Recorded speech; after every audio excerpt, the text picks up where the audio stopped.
Okay, so here's my second video about how I work in Dorico. And I'm gonna have to, so here's the thing. I don't know if I showed this in the first video. So in the first video, I set up the session or the project that we're gonna be working on. If I didn't show this, if you are gonna Zoom with Dorico, you wanna go into Play Settings and choose Zoom Audio. I don't think that's too unusual among audio applications. And let's just see if we have, yeah. So I'm hearing that, which means it should be working. And I have maximum volume. So sometimes, I rarely use the play panel. If you watched the last one, you would know that I did not use the play panel. I have it set, yeah, there's like a default, and honestly, I can't remember where it is, where it's like you can have the default fader positions at -6, +6. I'm not sure if you can have them at 0. I probably should have them at 0. And I might Google that at some point here, but I'm going to do more note entry. When they're at -6, which is definitely one of the other options, because I remember I changed it from that, it's very quiet. So let's see, like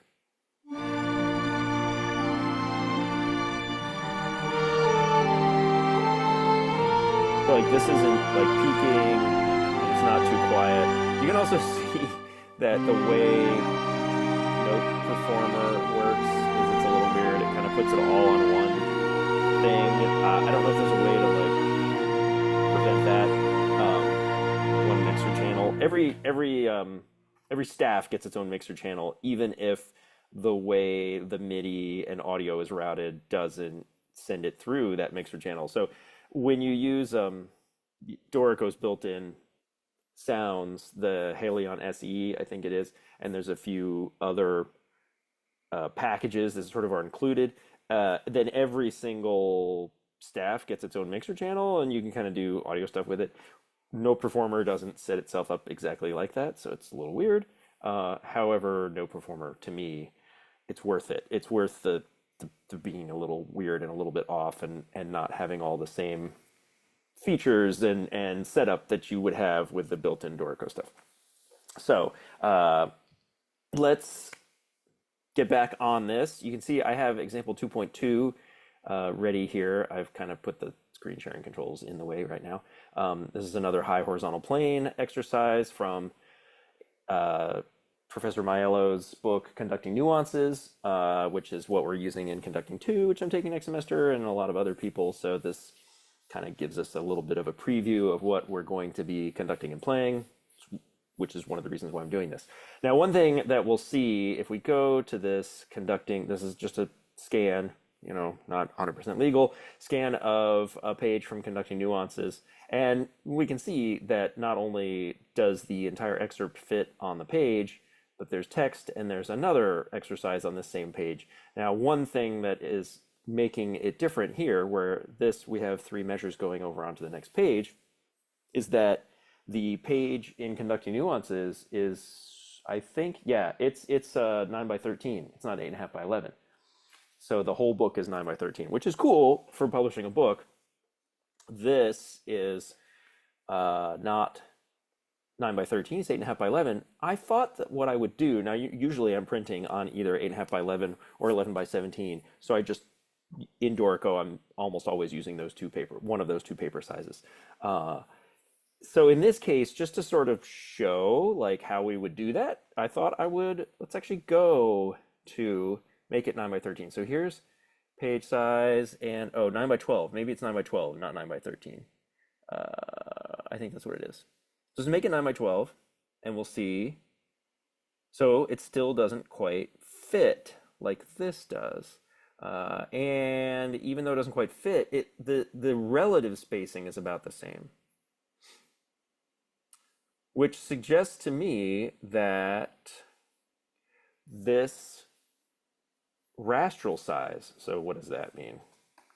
Probably but right here, this is probably bigger. So let's drop it to 6 and see what we get.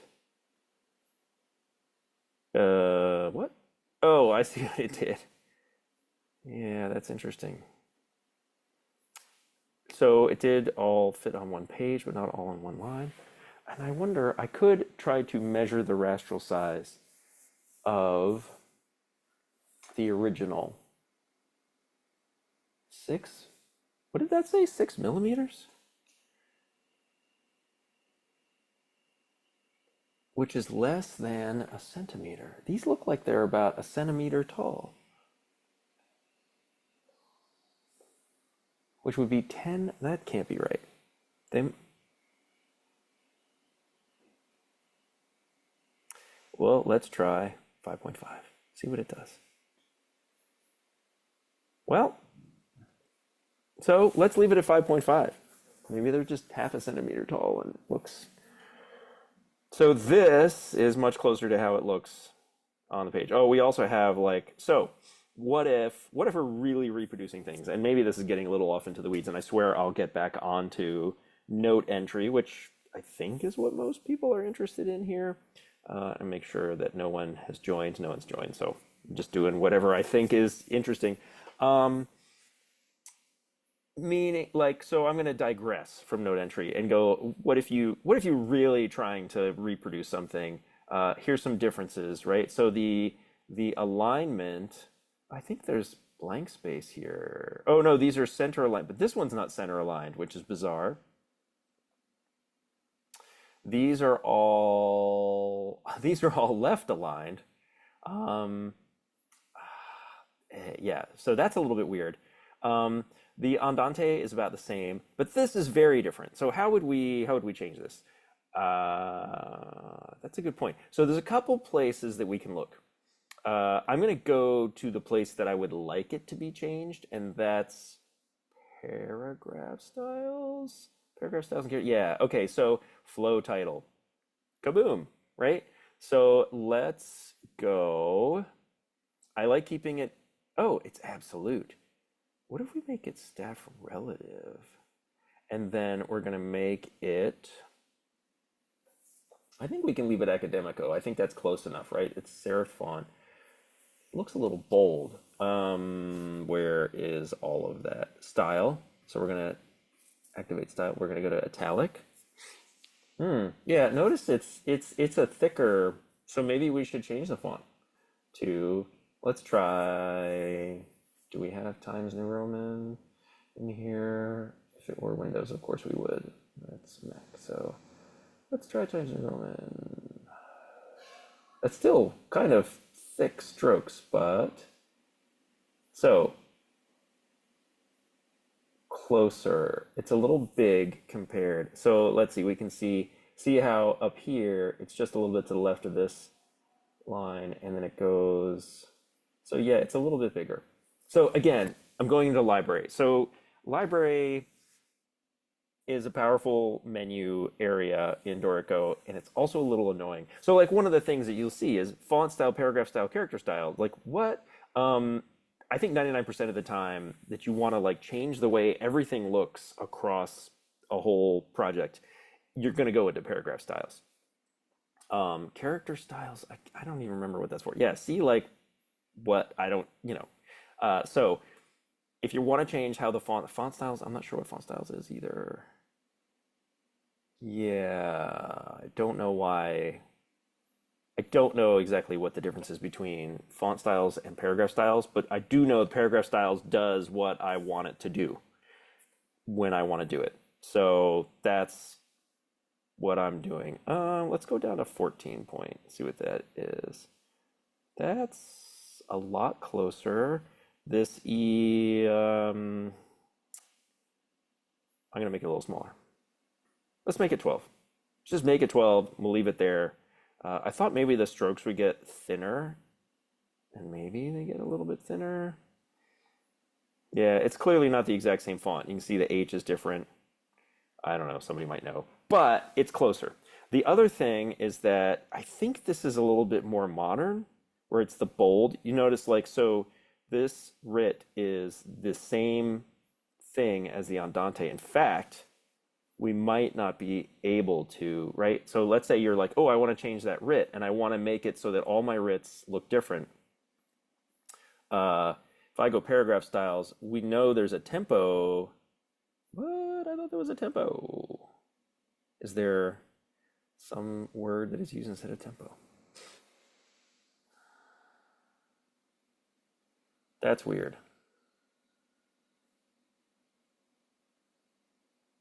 I'm a little baffled at this. I don't know literally everything about Dorico, so that's not surprising. Let's go. Okay, let's go font styles. Maybe this is. Oh, there's no tempo in here either. Oh, but you notice like time signatures, right? Like, yeah. So like, I think that's what it is. It's like which font are you using for things? Yeah, yeah, like fingering, like interesting. So that's how font size is different. Um, why? I thought there would be a way.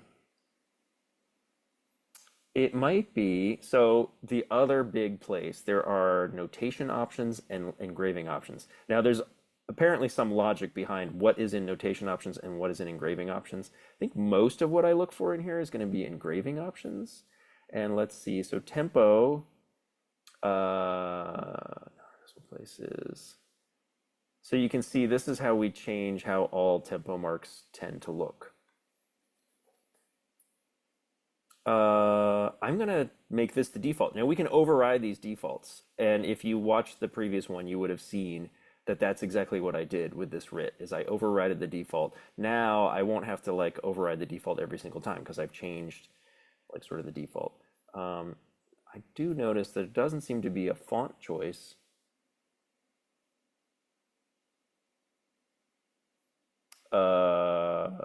For tempo marks. And what I can do, as you can usually do, which is go in and manually override it. And this, of course, is getting into the weeds, so I don't want to spend huge amounts of time. It's interesting.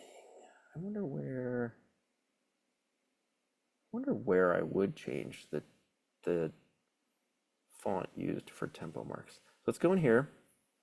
So this is our override is here, and a lot of times we have to go into engrave mode to get more.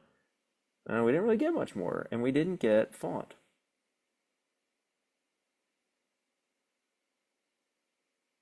That's fascinating. So I don't know how to do that. How to make the font on this ritardando, let's say italicized, or not, because it's bold also. What if I wanted it to be a smaller size? I'm just going to go in here one more time. Font styles. No, it's not going to be in here.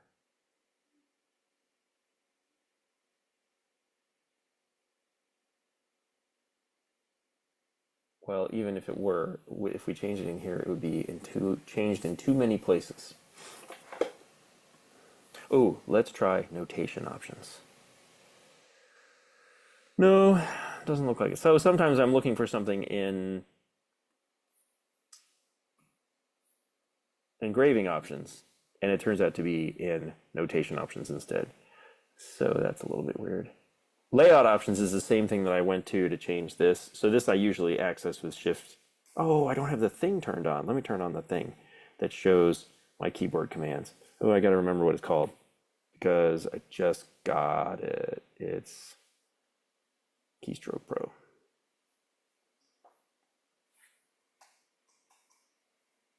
Yeah, I gotta go in here, enable, and I think I'm gonna make that bigger and actually kind of in the middle of the screen. Appearance, size, medium. Okay, and location. Where is the location? Here we go. It's a little bit far away. I kind of want it to be. Oh, I can't get it. I kind of want it center. You can't get it center. Interesting. Well, I'll go bottom center. Hopefully that's a little easier to see. So normally I do that to get here, and it just, oh, right? So it just doesn't. Vertical spacing, brackets, bar numbers. Yeah, it's not going to be in here. So we're going to forget about making writ look italic. I'm sure somebody out there is like, this is easy to do in Finale, which, you know, I apologize. Yeah, don't know how to do that. I generally just let the fonts be what they're going to be. Oh, it might be that you would go, where would you go? You would go here. I don't know. Probably not.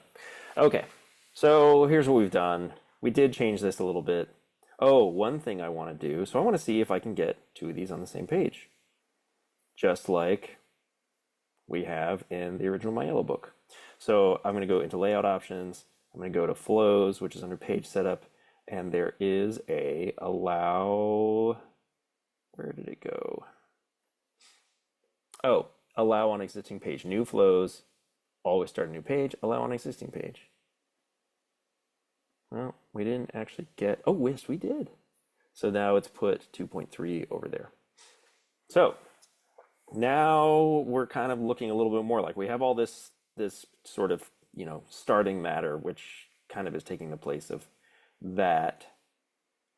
And we could, so let's say you're like really going way outside of bounds and you want to, you could change this from the first page, you could make a page template. We could like take this music frame, so I'm going to go to frames over here. We could take this music frame and we could shrink it down. We could add a text frame that holds this paragraph. And so you could, you know, you like, I think a lot of people would say, Todd, if you're actually writing a book, you're going to do a bunch of engraving in Dorico and then you're going to ship all those as, you know, images or whatever into a typesetting application, you know, InDesign or something. And you're not going to try to write the whole book in Dorico. Absolutely. I agree. If you did want to like put a little bit of text description or something, you would do that in engrave mode. You can add text boxes and all that kind of stuff. So we could recreate this page. I don't think it's worth the effort, just so you know. So enough digressing into totally irrelevant things. Let's enter some notes again. There's plenty of note entry in the last 15 minutes of the first video that I did. We're going to do more note entry. And today, I think it's going to be, aside from the last 15 minutes that I just spent on other things, it's going to be pretty much all note entry from here on out. And by note entry, I don't just mean, how about music entry is a better word, because we're going to do a tempo and we're going to do a time signature. So you can see I'm just totally blank here. And we're going to do a pickup measure. So let's do all of those things. The first thing I'm going to do is the time signature and the pickup measure. So this is a little bit of a weird thing. So I'm going to shift M for meter. I want 3/4. And then in order to put a pickup measure, I'm going to put a comma and then the number of beats of pickup measure. So it's a 1 beat pickup. So 3/4 comma 1, and that's going to give me a 1 beat pickup. Now it's given me zero measure because I just gave it a time signature. I haven't given it any bar lines. So I can say, how many full measures are there? 1, 2, 3, 4, 5, 6, 7, 8. So we say 8. Now, well, so I'm going to shift B and I'm going to say, I think I'm going to say 8. Yeah. Now, nerds will notice right away, and non-nerds. And, you know, I'm a nerd. There's nothing wrong with being a nerd. Some of you, maybe all of you, are saying, oh, properly, shouldn't this be 2 beats long, as we can see in here? I'm going to confess, I don't actually know how to do that. If I shift B here, no, that just adds two measures, of course. Yeah, I know there's a way to do it. I don't know. I'm not sure if, I don't know, if someone were on this and said, Todd, let's figure that out, then I would do it. I don't, I think it's a little more archaic to make sure that's right. And I'm just not going to do it. Maybe if I run out of things to talk about in the next 30 minutes, then I'll go back and do that. Right now, I'm like, nah. All right, so let's enter Let's enter C clef voice one. You see, I have to adjust these names. I don't know why they're like this. But the nice thing is, like, so once you see it like in multiple places, that means when you find the right way to adjust it, it'll update all of the flows, and so I don't have to go to each one. So once I've found that, but I'm not going to do that now. Let's enter some music. So, key signature. So Shift K for key signature.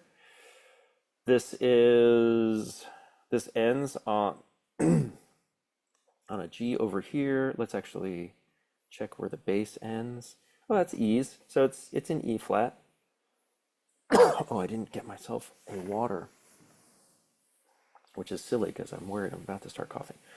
It's in E flat, so let's do E flat. So I'm gonna do capital E for major, B for flat. I'm sorry, I'm gonna have to pause.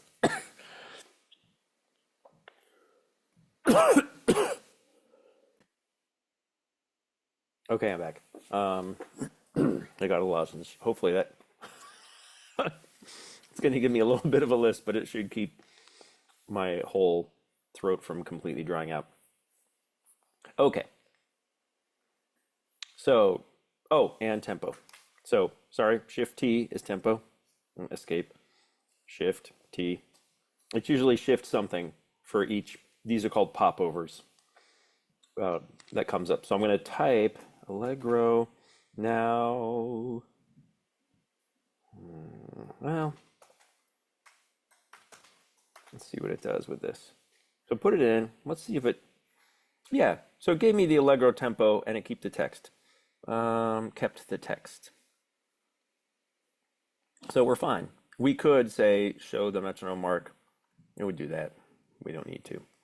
One sort of legit macro complaint about Dorico is the tempo mark, the default note symbol, definitely seems small. I think a lot of times in context it's not that small, but I think it is a little small. It's like it's just a little small.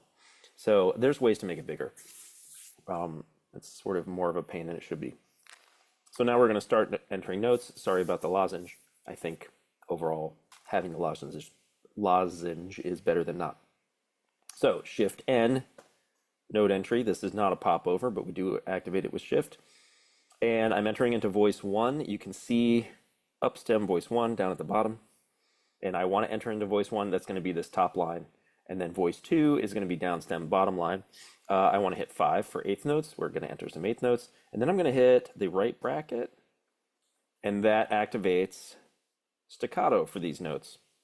And you can see that each of these has a keyboard shortcut to turn it on. I've never used unstressed. That's interesting. In any case, you have these keyboard shortcuts. They stay on as you enter notes. You can have multiple ones of them on. One thing that will happen, I know you can, in fact, have notes that have both tenuto and staccato marks. By default, I don't know if there's a way to change this. Dorico won't let you enter notes with both on. So, because it thinks they're opposites. That tenuto is never staccato, staccato is never tenuto. I think strings will have like sort of, you play it tenuto, but you separate it. I don't know. Piano, I think I've seen it in piano too. So anyway, we're turned on staccato. We got eighth notes. We're just going to start entering our notes. We're going to hit our first note is B, and we don't need slurs. Oh, we are going to go dynamics, and we're going to go P, and then if I type this, so you might think, why? Wait, Liegero, is that a dynamic? It's not, but that's where we put them. We put them in the dynamics. Those expressions. So if you want like dolce, I mean, I guess it's kind of a dynamic. If you want dolce, you put it in as a dynamic. If you want dolce, let's say we wanted, here I'm going to leave note entry mode. Let's say we wanted Liegero. I'm not honestly sure how to pronounce that, but we didn't want piano. We just want to add like dolce at some point. Then we would do this, and you could put, like I usually put the intensity marking for whatever moment the music is, and then you enter, so you would just say like piano and then the actual character mark that you want, and then you go in here and you hide intensity mark. Again, I'm sure some are out there saying like, oh, why do you have to do that? You know, no software is perfect. This is how you do it. You go and you say hide intensity marking. You can't enter 99% sure you cannot just go like this. Yeah. See, it's like that's not a dynamic. But if I wanted it to go Dolce there, I would go D, P, Dolce, right? And then I would go hide intensity marking. And now, and then you're like, oh, well, it's in the way, it's in the wrong place. Like you can do that. That actually changes where it appears in the music. If you just want to change how it shows up on the page, you would go into engrave mode and you would move it in engrave mode. That's what one of the things you do in the engrave mode. I don't like how this is colliding with the bar line. It's colliding with the bar line here. So, and I'm not going to worry about it right now. Again, I want to make audio files for me to listen to get the scores in my head. So some of these engraving details are not as much of a focus for me while I'm doing these videos. Again, if somebody were on and they were like, Todd, let's dive into that, I would happily dive into that. So if you want to control where I go, see if you can join these meetings. They're going to be more regular next week and the week after, and then school's going to start. I'm not ready. Okay. So note entry mode, shift N, and eighth notes, staccato eighth notes, B, D, quarter notes, E, E, F, turn off staccato. That's the same, so it's the bracket to turn it on and off. 6 dot, G, 5 for eighth notes. We're gonna go A, slur, B, C, shift N, slur. Ooh, I'm gonna hit the left bracket for, what is that called? Accent. We're gonna minus to get a flat. And we're gonna go D, start a slur, turn off, emphasis, C, turn off, slur, 6, B, A, 5, B, slur, B, down octave, 6, N, slur, B, 5, B, slur, D, making sure I'm entering the right notes. Ooh, no courtesy accidental in the original.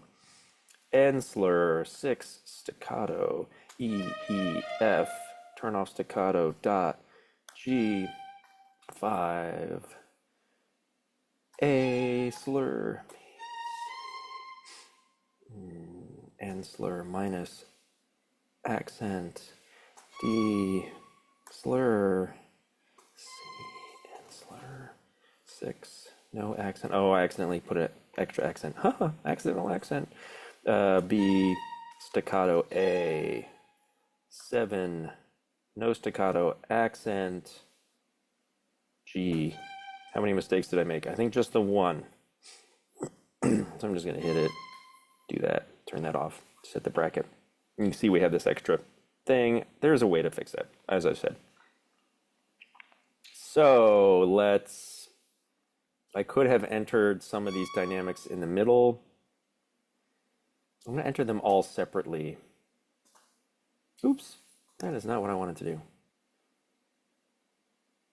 That's right, so I want to go D, MF. Here I'm going to, let's try this. So the hairpins sometimes, yeah. So I'm gonna do that. This hairpin's probably gonna be long too. Yeah, I'm just gonna do that. That sort of. There's a turn, like don't allow hairpins across bar lines thing. Sometimes I want hairpins across bar lines, so I don't generally turn that on. I think I'm gonna do the same thing here, where I'm just, actually, you know what we can do? We can do this. We just copy and paste dynamics, right? Then we're gonna put an F here, and that's good. We don't actually have to go here. So what is it? Shift I, -8, right? That's gonna double it, and then I'm going to Shift V. Ta-da!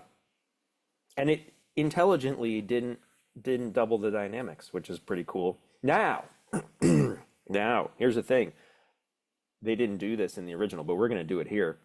Um, this is a hot mess.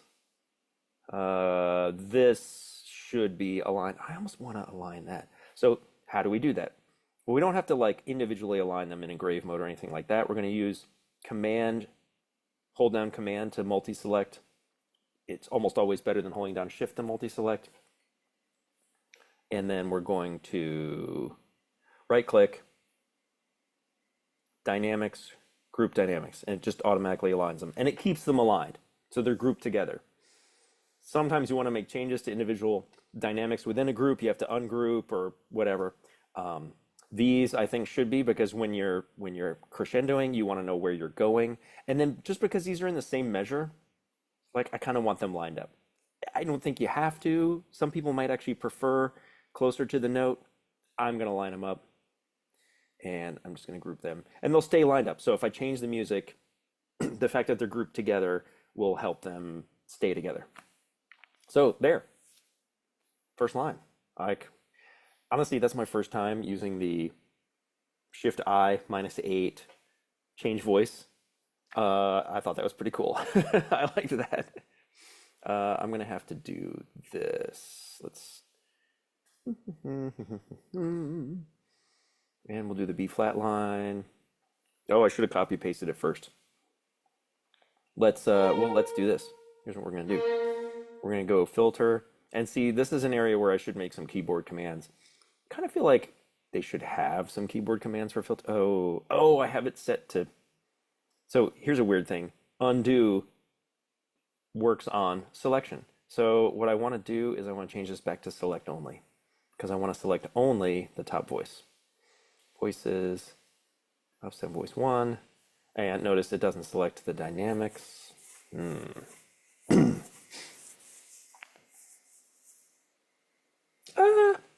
Let's go back. Let's select the dynamics. Let's carry them over. So now we're going to go deselect only.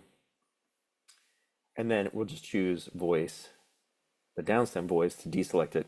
Copy, paste. Obviously, we're an octave too high. And is that all correct? It looks like the dynamic groups are retained. So that's cool. Oh, somehow I lost slurs. What happened to my slurs? That's weird. Okay, let's... I don't know what happened there. That's super weird. I probably hit some key. I'm worried it's going to double slur. Yeah, actually I can just look. Oh, yeah, see? Double slur. I don't know how I did that. Obviously, I entered them because they made it into the second voice. So this is where command select prevents me from automatically selecting the second voice. In this case,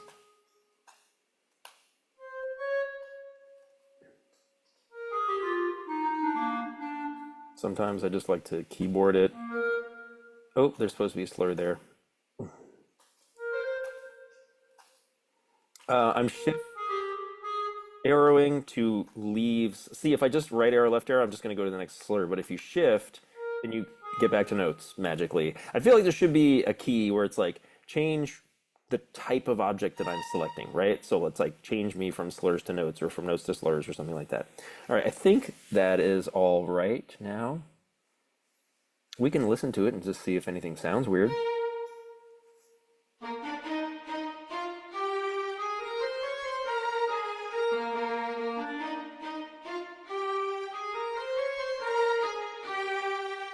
Yeah, that's how it sounds. All right. Let's re-enter this. These, as in the last one, it looks like these are all playing the same thing, so we just have to do this once. So I'm going to do it, and we might as well do it on the E flat clef, because why not? Note entry. Oh, could I? Okay, let's leave note entry. Let's actually do this. Let's try something weird. I've never tried this before. I'm going to filter, and I'm going to select only. I'm going to filter, and I'm going to say all dynamics. Then I'm going to copy, and I'm going to go here, and I'm going to paste. What? That's kind of cool. Not all of these are in the right place. So this is going to get deleted. Wow. So that was grouped, and that's why it did that. This. Huh. Yeah, I'm not sure why it moved them, but that was kind of cool. I don't know. I think that's cool. All right, so staccato. Let's go. So we're going F, G.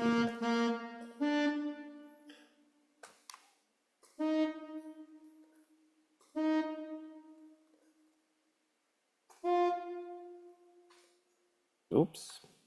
7. Ah.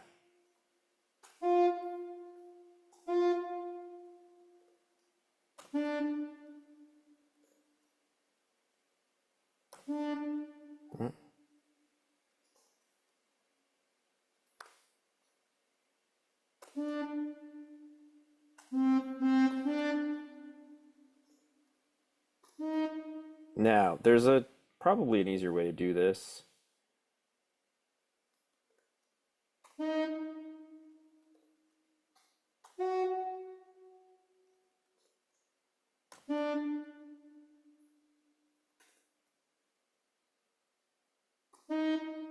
All right. That looks right. There's a few things to adjust. So here is a case. Oh, so I think what I want to do is, oh, that's not what I want. Yeah, I think what I want to do is ungroup. So here's where the group messes you up because you just want to make a change to this. Oh, there we go. How's our other dynamics? That's close enough. That's right. That's obviously right. Kind of cool. Now we probably can copy paste. So like you saw a lot of back and forth. Like I could have taken this, copy paste, paste, and then just move it up and down. That probably would have been the faster way to do it. Even pasting it here and moving it up and down might have been faster. Oh, especially copy pasting this and moving it. Is that supposed to be? Did I mess up? Nope. It's G here and A here. So, okay, let's grab it all. So now I'm shifting. So if I literally want everything, I do shift. And every other place, well, most other places, I do command for select. So I'm gonna paste. We got the dynamics. We got all the notes. Are they right? They look right.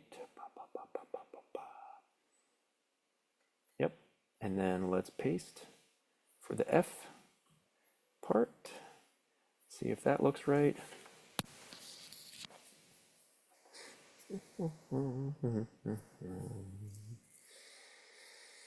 Cool. What's going on with the bass clef? We'll have to move some things around. Ooh, the top of the bass clef might be pasteable also.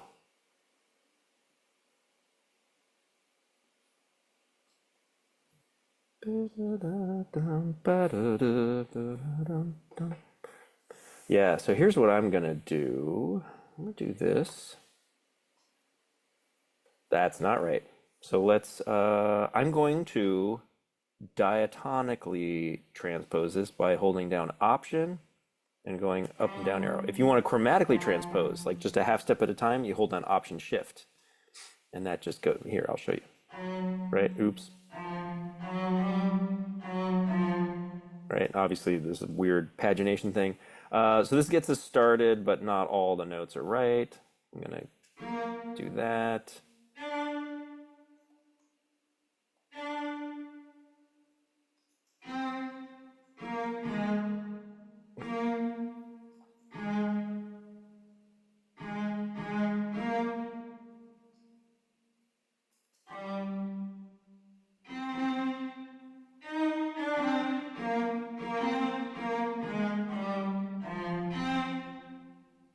Here I'm going to go down an octave, which is Option Command down an octave, and then up 2. That looks right. The F is a little bit off. Is that in the wrong metrical position, or is it just engraved weirdly? Oh, these are all in the wrong metrical position. How did that happen? Strange. My MFs are right. No, they're not. These all got off. Oh, wait. Don't want that one.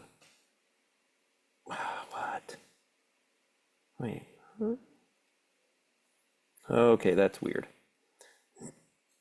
I don't have an explanation for that. Every program's got its quirks. Okay. And now. We do the same thing that we did on the top line, and then we're just adjust it. So what that means is I'm gonna go an octave, and we'll just fix it from there.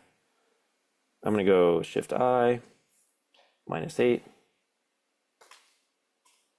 and then Shift V, change it to the other voice, and then we're just gonna go note by note.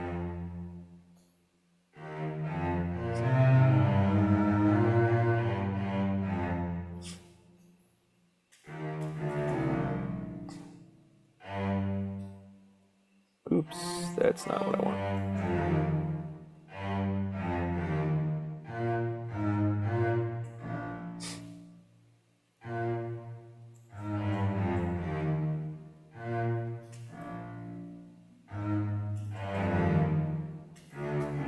I hit minus, in case you didn't catch that.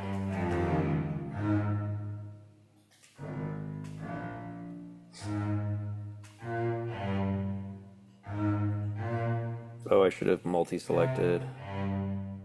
But that will tend to select both voices, which you don't want.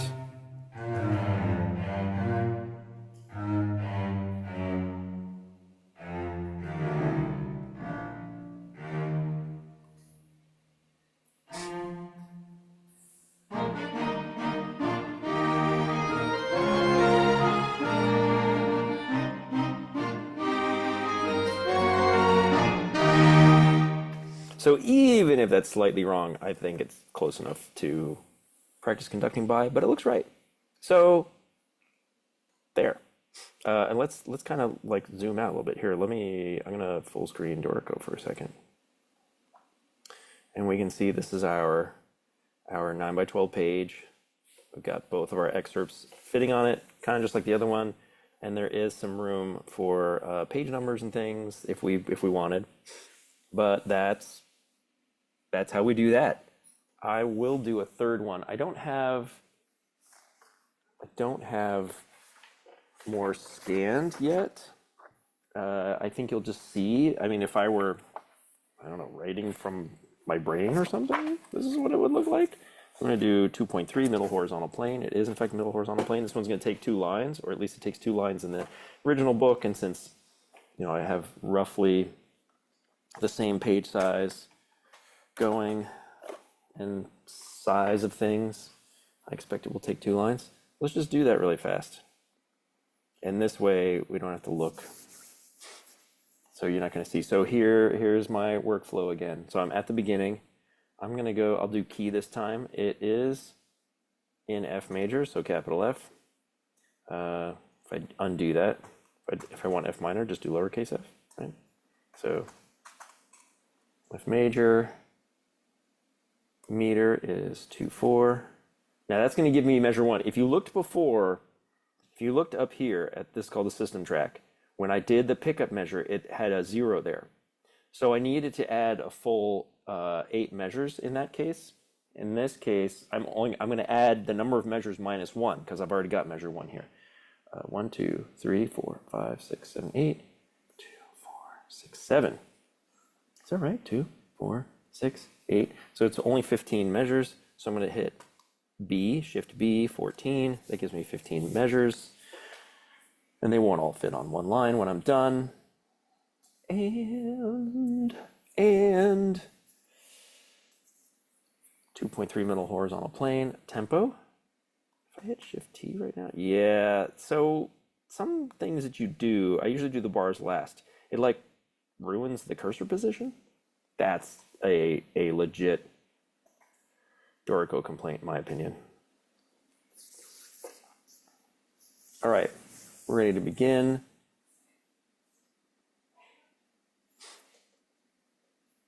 And we're going to do a little bit of a different thing this time. I am going to go Shift N, Shift D, MF. I'm going to start with quarter notes. Yeah, D. Oop, wrong octave. D.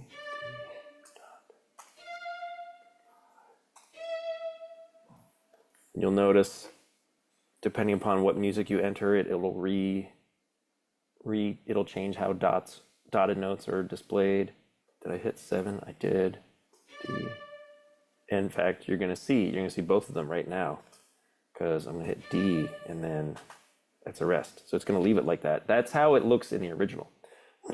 Is it's tied in the original.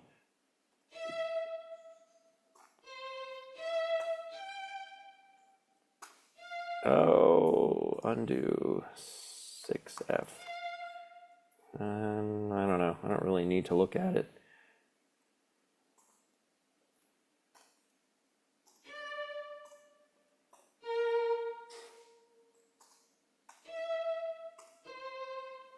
One of the things about listening is I know if it's going to the wrong octave or not just by listening. So I don't have to look. Oh, this is the first line. Now I have the second line of music to do. I was like, why isn't it over? Oops, I accidentally hit something that made it think I was doing triplets. That would be semicolon. I must have accidentally hit semicolon. I'm in touch typing position, so G. Yep. Plus C. Ooh, there's a breath mark in here. 5. Good. And the slur.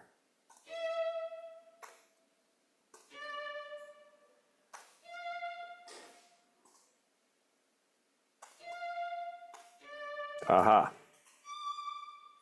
Oh, that's why it went. And the slur. 7. All right, what is it? Shift H. Get my fermata on there. I left out some tempo marks. Let's try, where's it gonna put it? So I think it's Shift H comma. Okay, so what I really need to do is go here. Shift H comma, and that adds a breath mark. That's in the original. And then we got a whole bunch of dynamic marks that I did not put. Now here, I put a dynamic mark, MF, legato, because I want the legato character mark. You don't need the MF. Now you might say, why didn't you just put that on the first dynamic? And you're kind of right. This is how it looks in the original. It's a little weird. It's like it doesn't say legato until you get to underneath the second quarter note. So, you know, we don't have to engrave it exactly like the original. So for instance, in the original, these are beamed separately, which is probably easier to read. Since we're exploring, you don't need to see me enter all the rest of these notes. Let's actually look at, well, here, what I'll do, we'll do this. We'll do our little Shift I. Actually, before we do that, let's finish entering dynamics, and then we'll do that.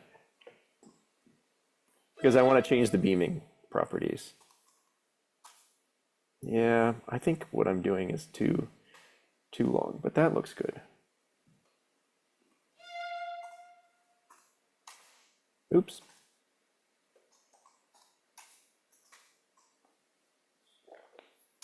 Next, we have another set.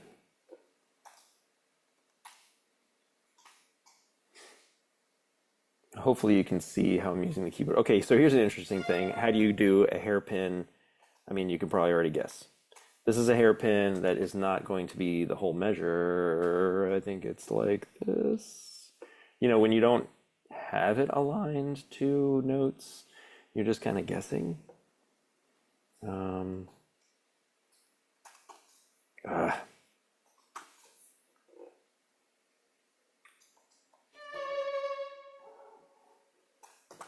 So again, I'm shift selecting to, or shift arrowing. Okay, and that's it. That's the last dynamic mark. All right, so now we have the dynamics. We'll go And Shift I -8, Shift V. All right, so that's the whole first part, except, oh, look, this is how the slurs got messed up. Can I filter? Hold on a second. Edit, filter, select only. Aren't slurs in here? There they are. Slurs. Control C. I think I have to paste them here. Oh, that didn't work. Oh, I know what happened. It made a chord, and it had one slur for the chords, for the parallel octaves. And then when I changed voices, it moved the slur to the other voice. It didn't copy the slur to the other voice. Now, I think there's a way to paste slurs into a different voice. Oh, I know. I think I know how you do that. I don't want to do that today. It's not worth it. Is that right? It doesn't. Yeah, that's right. Oh, I missed this one. Y'all might have been able to see that because your self view was probably not in the way. All right, so this duplicating to a second voice thing, maybe there's a way to make the slurs work, and that would be an interesting thing for me to figure out, or if somebody else figures it out. I am gonna group these two, as we discussed before. Group, and yeah, this one definitely. Ooh, is that right? Yes, it is. That's how it looks. Oops, dynamics. See, that would be a cool shortcut too. Like, I don't know, Shift Command G or something weird like that. Okay, let's see if we can make these beamed in groups too. So I'm gonna go, I wanna guess notation, probably wrong. Beam grouping, look at that. Let's try this. Now, sometimes I do this and it doesn't actually work. Oh, that did it. Okay, so there you go. Notation options, beam grouping. Now this is how it looks in the book. Now, in the book, this is the last measure of the first line. So it's 8 measures and then 7 measures. So let's, I normally would wait until I finished engraving things. Oh, so here's a cool thing. In engrave mode, you can see this is purple. That means it's really not very full. It's only half full. So it should hopefully accept this, move to previous system. Yeah, so just change it. Now, obviously, if it's really struggling to squeeze things in, when you move to previous system, it could move things around a lot.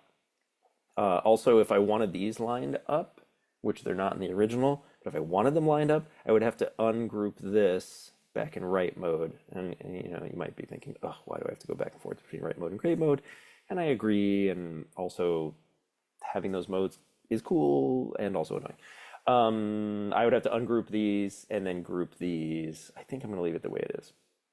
Oh, it's 6 o'clock. So saved my session, and I will stop recording.